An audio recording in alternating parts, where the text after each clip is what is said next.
Atenção! Começa agora uma teleaula de Geografia do Ensino Fundamental.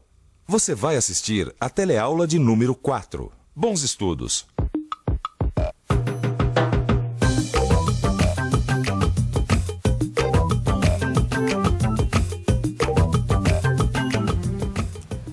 Por favor, cidadão, quando o senhor tem que ir para algum lugar, o senhor dá preferência para o caminho mais curto?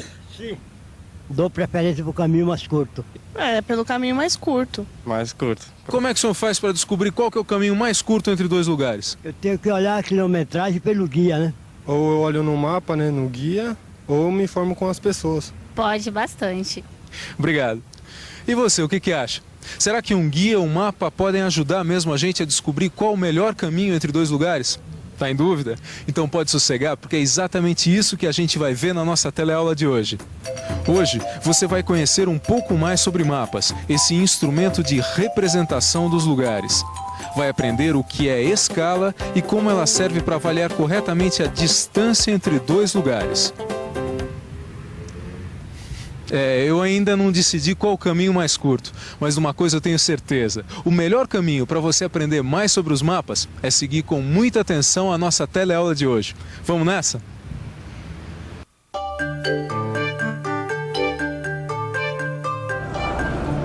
O melhor itinerário, o caminho mais curto. Esse também é um dos meus problemas. Eu já consigo encontrar no guia qualquer rua com a maior facilidade, mas eu ainda tenho uma dúvida. Qual o caminho mais curto entre dois lugares? O Pedro me disse que essa informação também consta do guia. É isso mesmo. Eu vou te explicar. O negócio é o seguinte... Calma, Pedro. Nós já conhecemos o problema, mas o pessoal não conhece ainda, né? Claro. O negócio é o seguinte. O Antônio começa o itinerário dele aqui, na Praça Sans Pena, e termina no estádio Mário Filho, o Maracanã. Ele quer saber se o caminho mais curto é pela Avenida Maracanã ou pela Rua Barão de Mesquita. Pois então, Antônio, com a ajuda dessa réguinha aqui, eu medi os dois itinerários e cheguei à seguinte conclusão. Pela Rua Barão de Mesquita, o percurso é uns 100 metros mais curto. Você mediu a distância no mapa, Pedro? Peraí. Você está querendo me dizer que existe uma relação entre a distância no mapa e a distância real? Claro que existe. Todo mapa deve manter uma relação de tamanho entre o desenho e a realidade. Isso se chama escala. Para ser mais preciso, porque a gente está falando de mapa, escala cartográfica.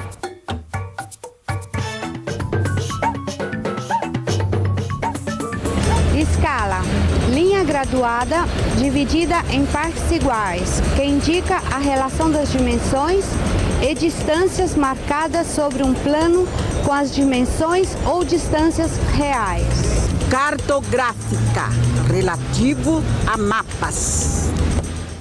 A escala cartográfica é um dos elementos básicos do mapa. Você já pensou se a gente tivesse que representar todos os lugares no seu tamanho real? Não ia dar pé, não é mesmo? É graças à escala que a gente pode representar toda essa cidade, por exemplo, nesse papel que cabe no pequeno espaço da minha prancheta. E o mapa é uma ferramenta muito útil justamente porque você pode levar de um lado para o outro, para cima e para baixo, sem perder as informações que estão contidas nele.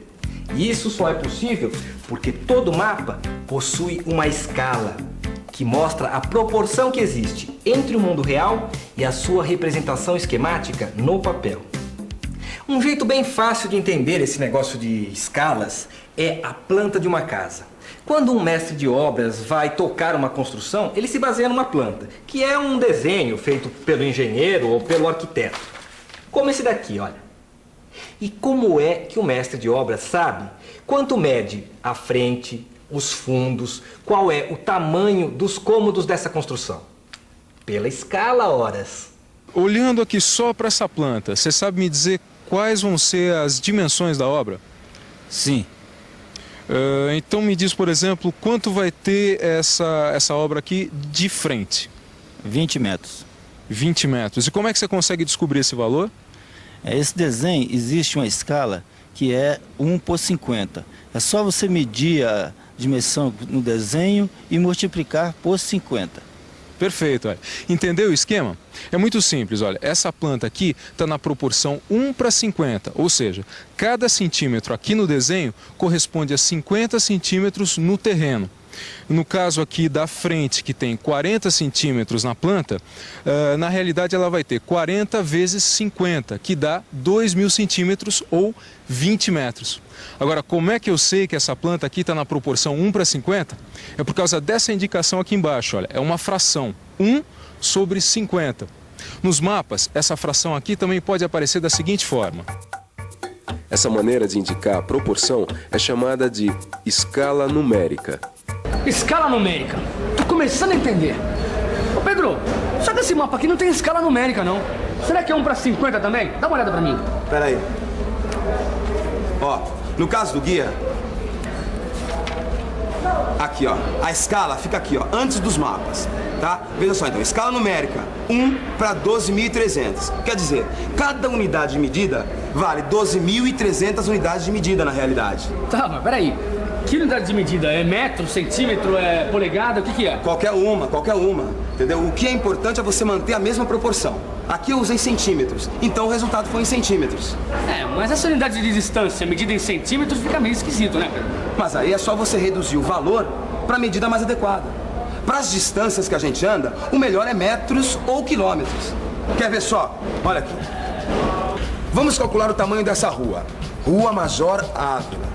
Ela tem mais ou menos 4,2 centímetros. Para saber quanto ela mede de verdade, tem que multiplicar por 12.300, que é o valor dado pela escala.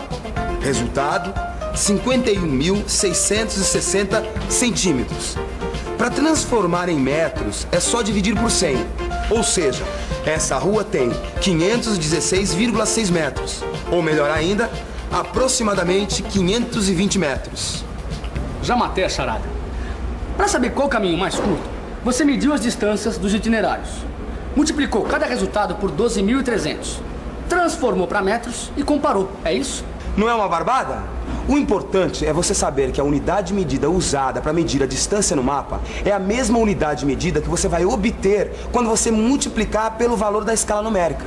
Eu usei centímetros, então o resultado vai ser em centímetros. Mas aí, foi só dividir o valor por 100 para ter a distância em metros, que é mais adequada para medir as distâncias das nossas caminhadas, não é? Exatamente. Tem que ficar de olho nos números indicados pela escala numérica, para na hora de você fazer as contas, não misturar as unidades de medida. A escala desse mapa eu já gravei. É 1/12.300. Tá aí.